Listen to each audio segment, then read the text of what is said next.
Howard Phillips Lovecraft, más conocido como H. P. Lovecraft, fue un escritor estadounidense, autor de relatos y novelas de terror y ciencia ficción. Se le considera un gran innovador del cuento de terror, al que aportó una mitología propia, los mitos de Cthulhu, desarrollada en colaboración con otros autores, actualmente en vigencia. Su obra constituye un clásico del horror cósmico, una línea narrativa que se aparta de las tradicionales historias de terror sobrenatural, satanismo, fantasmas, incluyendo elementos de ciencia ficción como, por ejemplo, razas alienígenas, viajes en el tiempo o existencia de otras dimensiones. Regreso a Providence. De vuelta a Providence el 17 de abril de 1927, convivió con sus tías durante los años siguientes, en una espaciosa y marrón casa de madera victoriana, en la calle Barnes número 10. La dirección del Dr. Willett en The Case of Charles Dexter Ward, el caso de Charles Dexter Ward, hasta 1933.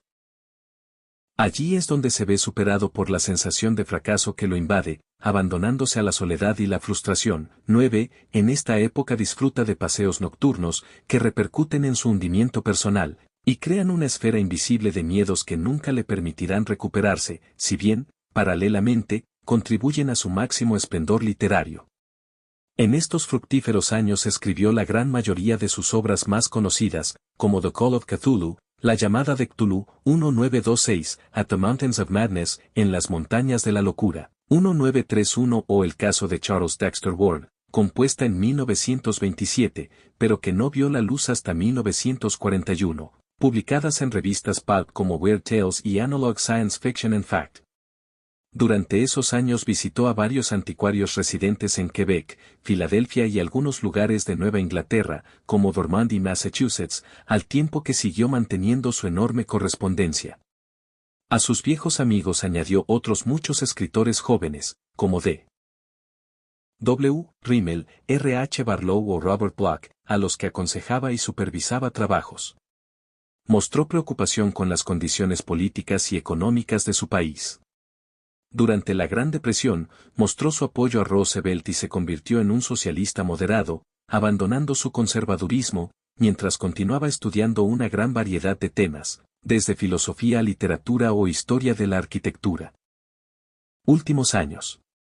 Los últimos 2 o 3 años de su vida fueron muy apurados económicamente. A pesar del duro trabajo y de sus esfuerzos como escritor, la pobreza en la que vivía aumentó. En 1932 su querida tía, la señora Clark, murió y Lovecraft se vio obligado a mudarse en 1933 a una pequeña y exigua habitación de alquiler con su otra tía, la señora Gamwell, situada en la calle College 66, detrás de la biblioteca John Hay. La dirección actual de esta casa es 65 Prospect Street. Además, su íntimo amigo Robert E. Howard, al que nunca llegó a conocer en persona, se suicidó el 11 de junio de 1936, dejándolo desconcertado y profundamente apenado. Sus últimas obras fueron incrementándose en longitud y en complejidad, lo que dificultaba la venta pues las revistas pulp rechazaban los textos largos. Debido a ello, Lovecraft se vio en la necesidad de volver a trabajar como escritor fantasma para otros autores como en The Diary of Alonzo Tapper, El diario de Alonzo Tapper, 1938. De William Lumley, The Mound, El Montículo, 1940 de Zelia Bishop y Wayne Death, Muerte alada, 1940 de Hazel Hill, asimismo en poesía y otros estilos literarios. Sobre los problemas económicos que sufrió el escritor a lo largo de toda su vida, el novelista francés Michel Houellebecq escribió. En cuanto a sus obras, no le reportaron prácticamente nada. De todos modos, no le parecía conveniente hacer de la literatura una profesión. Según sus propias palabras, un caballero no intenta darse a conocer, lo deja para los egoístas arribistas y mezquinos. Claro, quizás sea difícil apreciar la sinceridad de esta declaración, puede parecernos producto de un enorme tejido de inhibiciones, pero al mismo tiempo hay que considerarla como la aplicación estricta de un código de conducta caduco al que Lovecraft se aferraba con todas sus fuerzas. Siempre quiso verse como un gentilhombre de provincias, que cultiva la literatura como una de las bellas artes, para su propio deleite y el de algunos amigos, sin preocuparse por los gustos del gran público, los temas de moda o cualquier otra cosa por el estilo. Un personaje semejante ya no tiene cabida en nuestras sociedades. En una época de mercantilismo enloquecido, es reconfortante encontrar a alguien que se niega con tal obstinación a venderse. En sus últimos años, su naturaleza enfermiza y la desnutrición fueron minando su salud. Su anormal sensibilidad a cualquier temperatura inferior a los 20 grados centígrados se agudizó hasta el punto de que se sentía realmente enfermo a tales temperaturas. Durante el último año de su vida, sus cartas estaban llenas de alusiones a sus malestares y dolencias. A finales de febrero de 1937, cuando contaba con 46 años, ingresó en el Hospital Jane Brown Memorial de Providence. Allí murió a primeras horas de la mañana del 15 de marzo de 1937 de cáncer intestinal complicado con la denominada enfermedad de Bright. Aunque actualmente este término no suele utilizarse, se refiere a una serie de enfermedades inflamatorias de los riñones. Es decir, parece ser que Lovecraft tuvo una complicación de su enfermedad tumoral intestinal con una grave insuficiencia renal que provocó su fallecimiento. El diagnóstico de su enfermedad tuvo lugar apenas un mes antes de su muerte. Fue enterrado 3 días después en el panteón de su abuelo Phillips en el cementerio de Swan Point. Aunque su nombre está inscrito en la columna central, ninguna losa señala su tumba. Muchos años después de su muerte, en la lápida que le erigió un grupo de aficionados, puede leerse una línea tomada de una de los miles de cartas que escribió a sus corresponsales: Yo soy Providence. Difusión. Lovecraft fue un escritor casi desconocido en su propia época.